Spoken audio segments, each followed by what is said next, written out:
Queridos, vamos abrir as nossas Bíblias na primeira carta do apóstolo São Pedro e vamos falar nesta noite sobre um tema muito sugestivo, um tema que nos desperta, um tema que nos leva a pensar mais sobre a nossa vida espiritual. Vamos falar sobre a santificação. Primeira carta de Pedro, capítulo 1. E vamos ler a partir do versículo 13.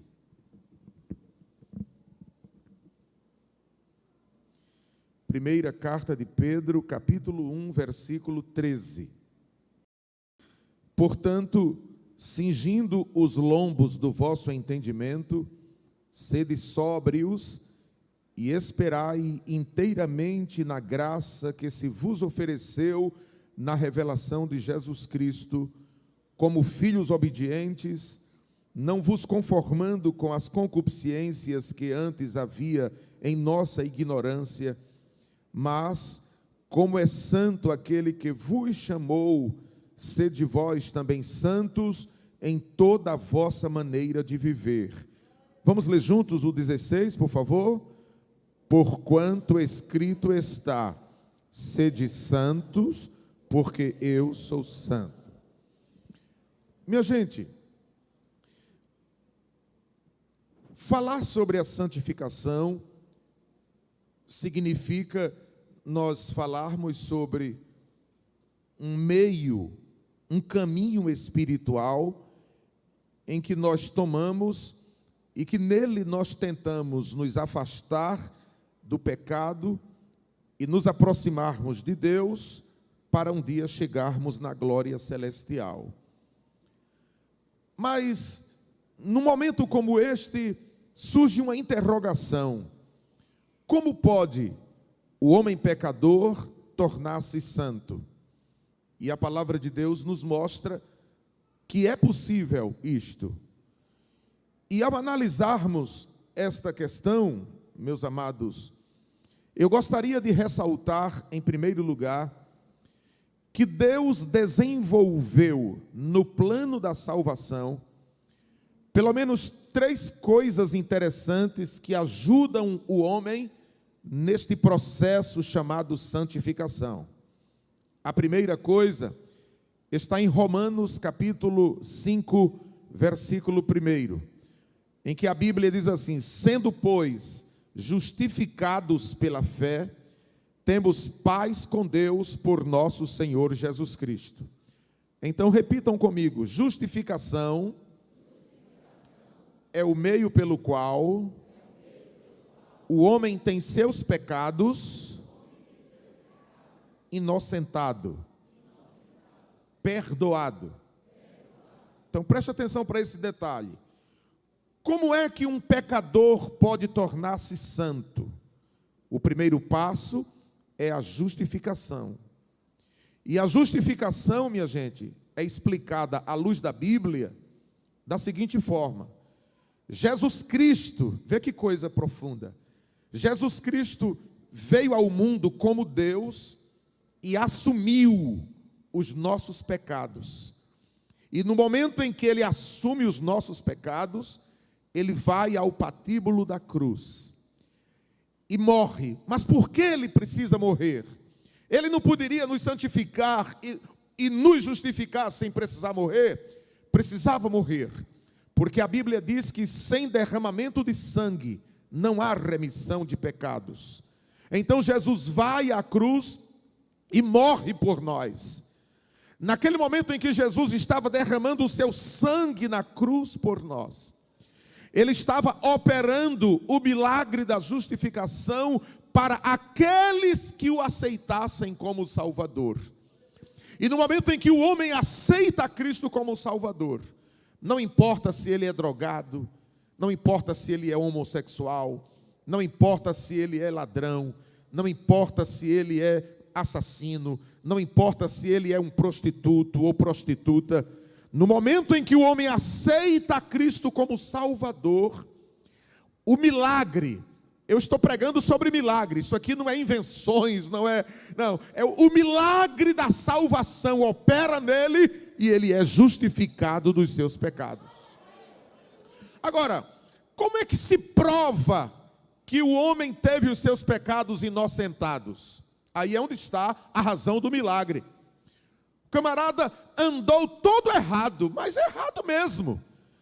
Aí aceita a Jesus, que do ponto de vista humano, a pessoa vem para a igreja, levanta a mão ou não, vem para frente ou não, mas entrega a sua vida a Jesus e alguém ora por ele. E naquele momento em que ele recebe a oração, ele passa a ter paz dentro dele. Passa a sentir uma comunhão com Deus a partir daquele momento da justificação. Então, o primeiro passo que nós como pecadores damos para alcançar a santificação é a justificação. Digam glória a Deus por isso. O segundo passo que nós podemos dar para alcançarmos a santificação é a regeneração. Diga regeneração. Foi fraco, de novo. E o que é a regeneração? A regeneração é o novo nascimento. Enquanto que na justificação nós somos inocentados dos pecados, na regeneração nós nascemos de novo. Paulo, escrevendo na segunda carta aos Coríntios, no capítulo 5, versículo 17, ele diz: assim que, se alguém está em Cristo, repita após mim, nova criatura é. As coisas velhas já passaram, tudo se fez novo. Atenção, gente, a palavra criatura ali, de 2 aos Coríntios 5,17, é geração. Criatura ali no original é geração. Então, nova geração é. E como é que se explica essa coisa do novo nascimento, essa coisa chamada regeneração? Amados, a regeneração é o ato em que o homem morre para o pecado e renasce para Deus. É um momento em que ele morre, ele tomba ao pó, no sentido espiritual, e ressuscita. Isso é nova geração. E essa regeneração, ela atua. Aleluia. Deixa eu pausar aqui e dizer que eu estou pregando, não é apenas teologia. Eu estou pregando sobre milagre de Deus para o homem pecador. A regeneração é um milagre que acontece através do poder do sangue de Jesus. Como é que se explica o poder do sangue de Jesus? Um sangue que foi derramado há mais de 2000 anos atrás e ainda hoje tem seu efeito, tem a sua ação. Como se explica isto? É que o sangue de Jesus Cristo purifica o homem de todo pecado. Ou seja, quando o homem aceita Jesus, ele está dizendo: Senhor Jesus, eu entendo agora, eu compreendo, eu aceito que tu morrestes na cruz para me dar a salvação. Quando o homem faz esta declaração de fé, então ele adentra ao mistério da regeneração. Morto estava e passa a ter uma nova vida em Cristo Jesus. Paulo ratifica a regeneração em 2 textos. Em Filipenses capítulo 3, versículo 1, Paulo diz: portanto, se já ressuscitastes com Cristo, buscai as coisas que são de cima, onde Cristo estará sentado à destra de Deus.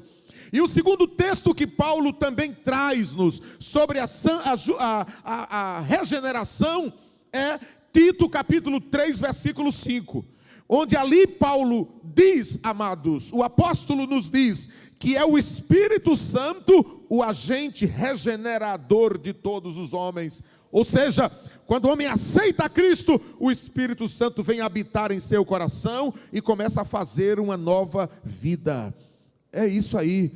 Deixa eu ver se eu consigo explicar isso de uma maneira mais prática. O que é regeneração? Regeneração, num sentido bem prático, é uma casa velha que estava sem reboco estava sem luz, sem água, sem piso, sem móvel, as paredes todas tortas, suja, uma imundícia terrível, e alguém entrou nesta casa e começou a limpar, a rebocar as paredes, a botar energia, a instalar água, a fazer um novo piso, a embelezar tudo, e daqui a pouco aquela casa interna e externamente, eu vou falar sobre isso daqui a pouco, ela está completamente transformada. E eu pergunto aqui nesta noite, quem aqui já passou por essa experiência?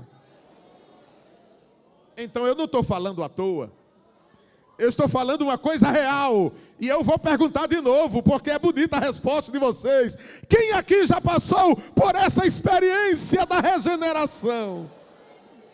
Aleluia! Então, o processo é prático para se entender. Como é que o homem pode se santificar? Primeiro, ele é justificado. Segundo, ele é regenerado. E aí é onde a gente entra na essência dessa mensagem, a santificação. Então, a santificação, irmãos, ela obedece esses princípios que nós acabamos de explicar. Agora, vamos explicar melhor sobre a santificação. O que é, na verdade, pastor, a santificação? Eu vou dizer que santificação é um processo de justificação e regeneração que Deus opera na nossa vida. Vamos repetir isso aqui. Santificação é o processo da justificação e da regeneração que o Espírito Santo opera em nós. Agora, essa santificação, irmãos, ela tem alguns parâmetros, alguma coisa que a gente precisa analisar. E eu direi que os aspectos e as evidências da salvação estão em Mateus.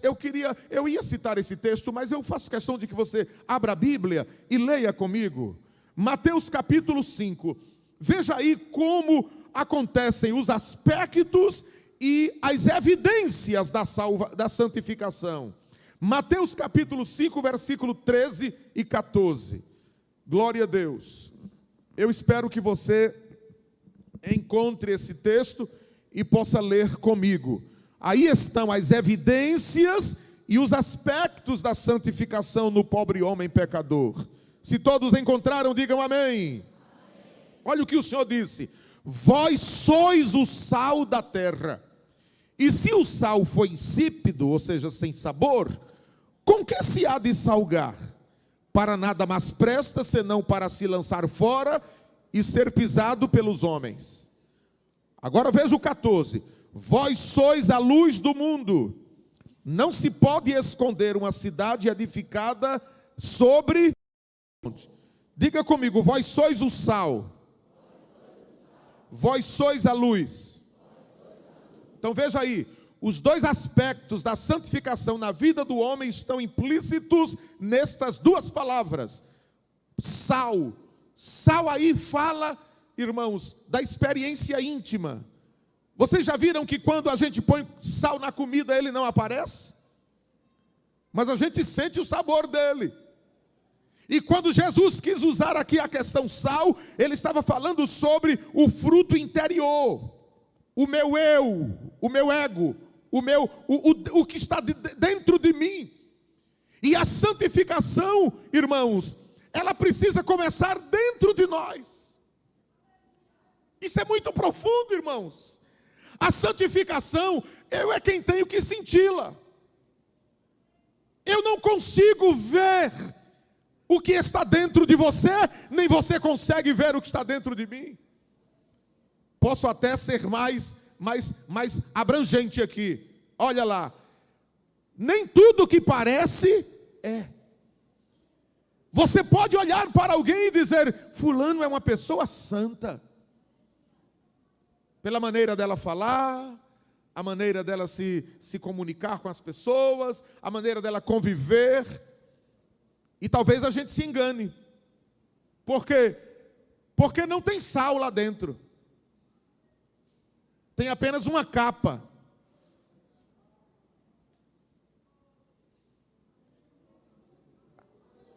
apenas uma maquiagem. Posso falar? Apenas uma hipocrisia. E Jesus tratou disso em Mateus capítulo 23 com muita severidade. Ele disse, irmãos, que nós não podemos ser como os fariseus, que eram como sepulcros caiados. O que é um sepulcro pintado? É um lugar onde está cheio de ossos podres.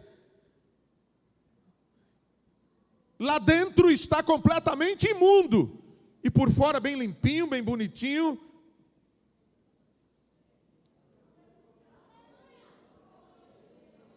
Deus nos ajude para que nós não sejamos sepulcros.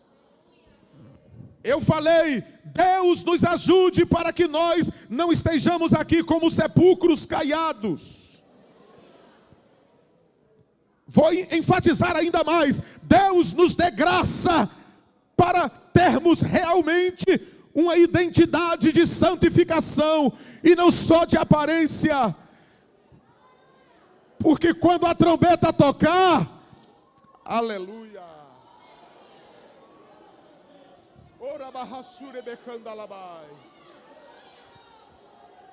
nós não queremos ficar aqui no coral, não queremos ficar no grupo do coral jovem. A trombeta tocou, Jesus veio, levou os crentes e eu fiquei no conjunto. A trombeta tocou, Jesus veio e eu fiquei assentado aqui no púlpito com o meu paletó e com a minha gravata e com o meu cargo. A trombeta tocou, Jesus veio e eu fiquei na união. A trombeta tocou, Jesus voltou, levou seu povo e eu fiquei na igreja dizendo, e agora? E agora? Mas eu sinto que nesta noite o Espírito do Senhor está manifestando a sua glória aqui neste lugar. Olha a mensagem. Nós não vamos ficar aqui, nós vamos subir, nós vamos estar com o Senhor, porque a misericórdia de Deus.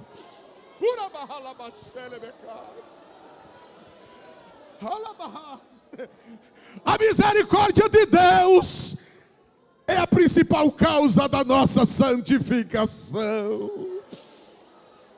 Mas vamos voltar para Mateus 5, 13 e 14. Então, o primeiro aspecto e a evidência da salvação da santificação deve ser manifestado como sal. O sal que está lá dentro, que ninguém vê, mas eu sinto. Eu não sei vocês, se alguém tiver aqui uma resposta para me dar, por favor. Alguém já chegou para você e disse, eu não acredito que você seja salvo. Alguém aqui já passou por essa experiência? Ninguém? Eu não acredito na tua salvação, porque é impossível o homem pecador ser salvo. Até certo ponto é admissível que nós entendamos as pessoas nos criticarem, achando que nós não temos certeza de salvação. Por que é admissível, pastor? Porque elas não sentem o que você está sentindo. Elas não estão sentindo o sabor do sal que está lá dentro. Agora vem o outro aspecto e a outra evidência da santificação, que é a luz. Agora, não vão pensar que eu estou sendo assim muito forte nessa mensagem, mas eu estou pregando a Bíblia.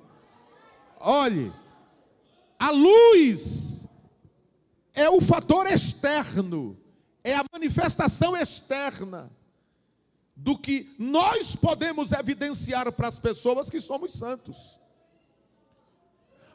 A palavra luz aqui indica o nosso aspecto de santificação para que o povo veja a luz de Deus em nós, irmão. Mas o povo tem que ver essa luz, olha agora, sem nós sermos hipócritas. O povo precisa ver esta santificação em nós como luz de forma real. Eu vou usar outra vez essa palavra, essa expressão, de forma real. E é interessante a gente saber, queridos, que a evidência externa da nossa santificação representa os nossos frutos. Representa os nossos frutos. Jesus um dia disse para os discípulos, quando estava terminando seu ministério aqui: se vocês não amarem uns aos outros, vocês não podem serem meus discípulos. E é preciso que haja essa evidência. E como é que nós evidenciamos que somos santos? Nós evidenciamos que somos santos, irmãos, através dos nossos atos. Vou falar uma palavra aqui meio forte. Através do nosso caráter. Porque o caráter é o que manifesta o que está lá dentro.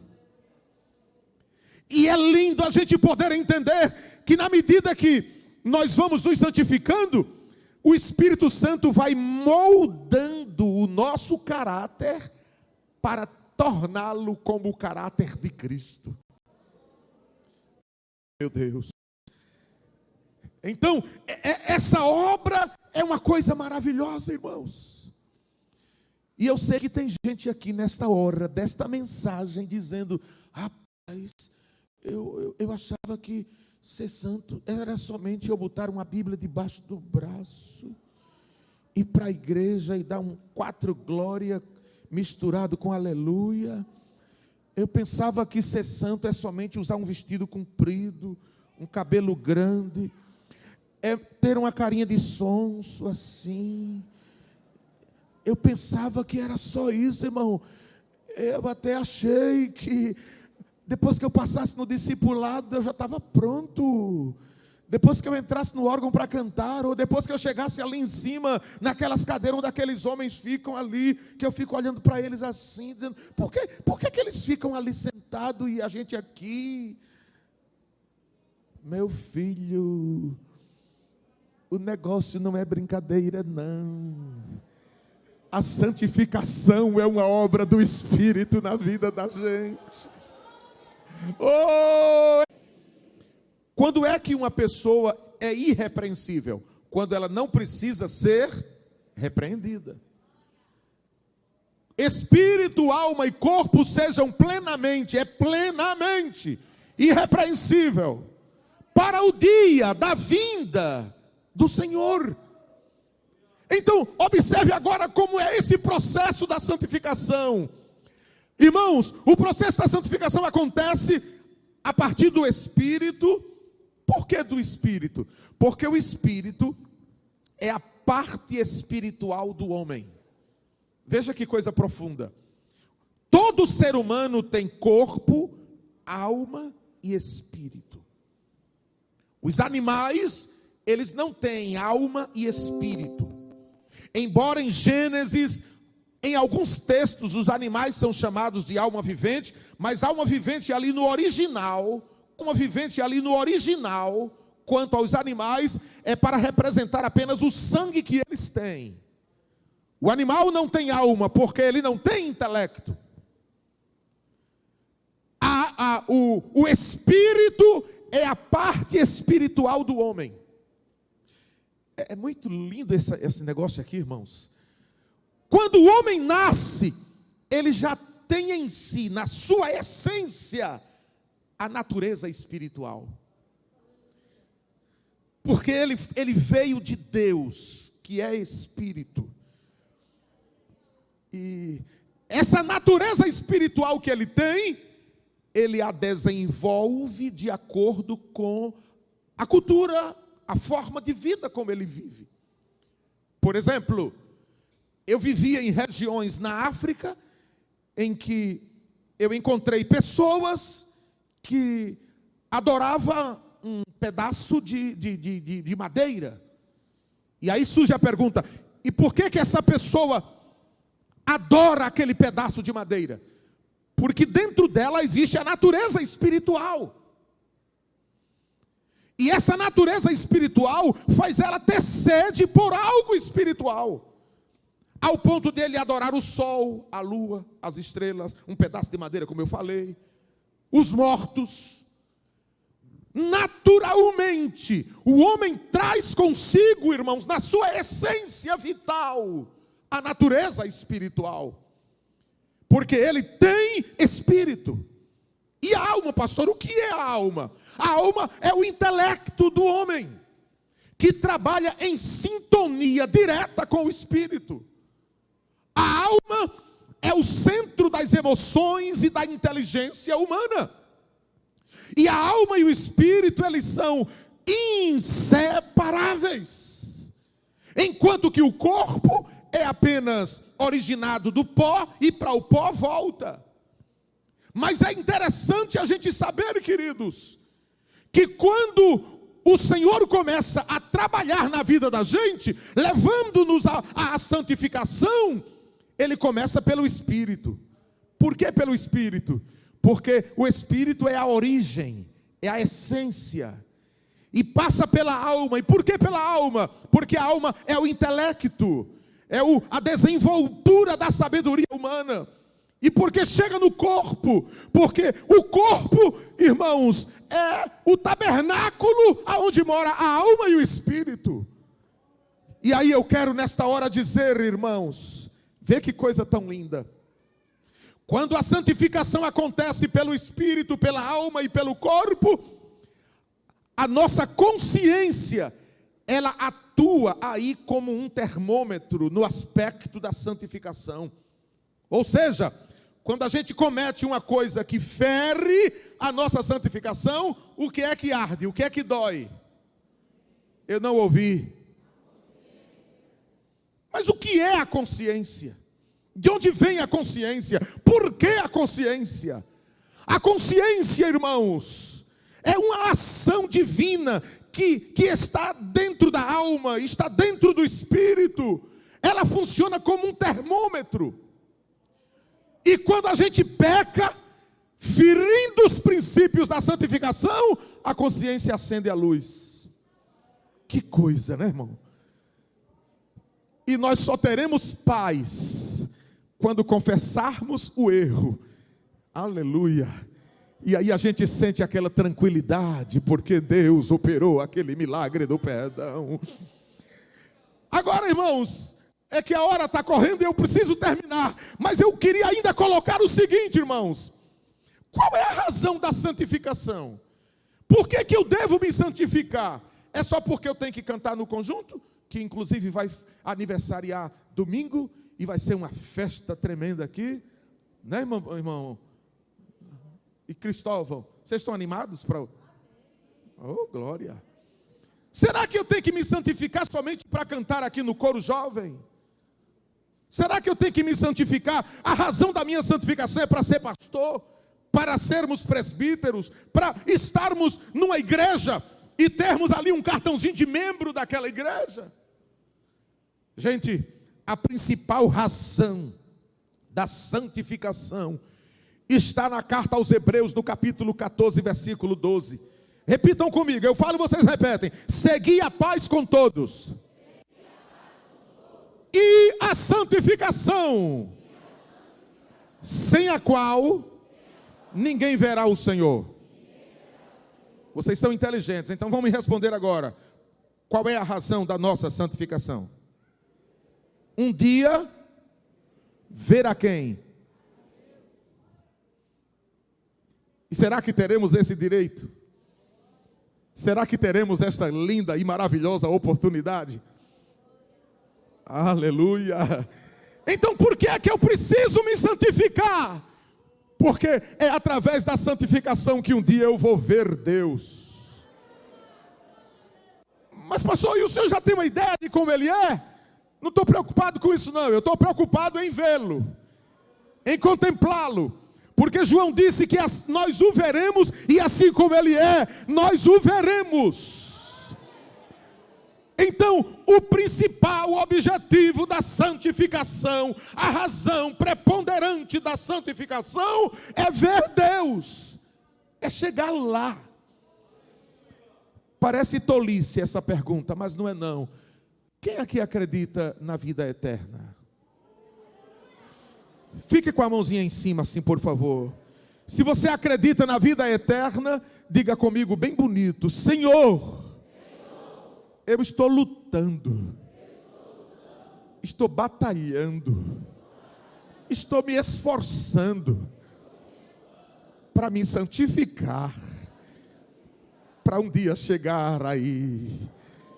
Oh, glória a Deus.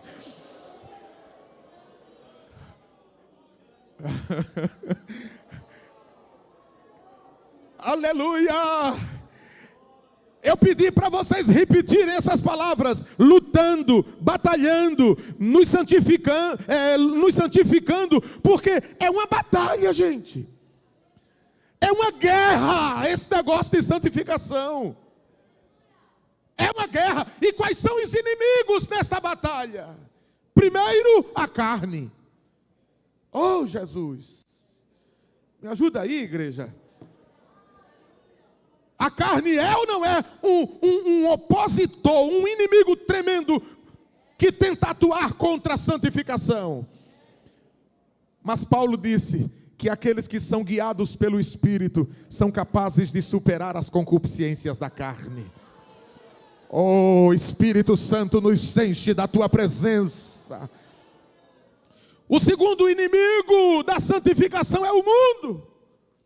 Porque o mundo não é o mundo cósmico, irmão, mas é o mundo pecado, o mundo reino diabólico. E a gente está nesse mundão, irmãos. É uma guerra medonha. Uma hora nos desviamos de uma tentação, outra hora nos desviamos de outra. É um laço aqui, é outro laço ali. É um desejo que nasce aqui, é outro desejo que nasce ali.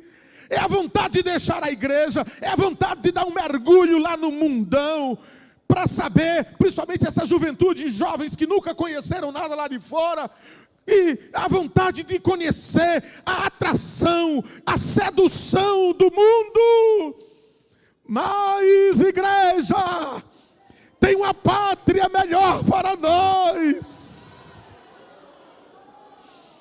Vale a pena sofrer aqui. Vale a pena enfrentar batalhas espirituais aqui. E um dia a gente descansa lá. Então a carne, o mundo e o diabo. O diabo é que vive aterrorizando-nos, para que nós não busquemos a santificação. Mas, diga comigo bem forte: o sangue de Jesus me garante vitória. Quem confirma isso, diz outra vez: o sangue de Jesus me garante vitória. Oh, Deus está operando nesta noite, através desta mensagem. Aleluia! E eu quero finalizar esta explicação bíblica, dizendo para todos: olha agora, olha a síntese, o ponto culminante desta mensagem. Irmãos, nós não estamos sozinhos neste processo. Você crê nisso? Então diga para quem está aí do seu lado, diga: irmão ou irmã. Fala direitinho com o bichinho, a bichinha, rapaz, vai. Irmão, nós não estamos sós. Tem alguém nos ajudando. Tem alguém segurando a mão da gente. Diga mais forte: Ele nos dá força. Ele nos dá alegria. Ele nos levanta quando a gente cai. Ele intercede por nós. Oh, Ele está operando este milagre aqui nesta noite.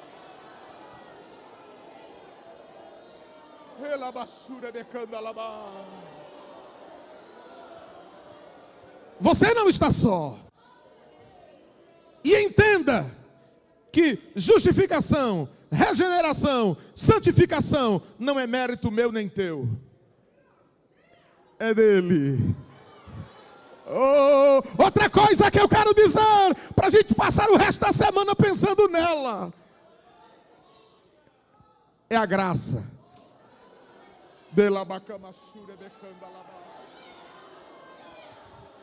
O que é a graça? É o favor não merecido.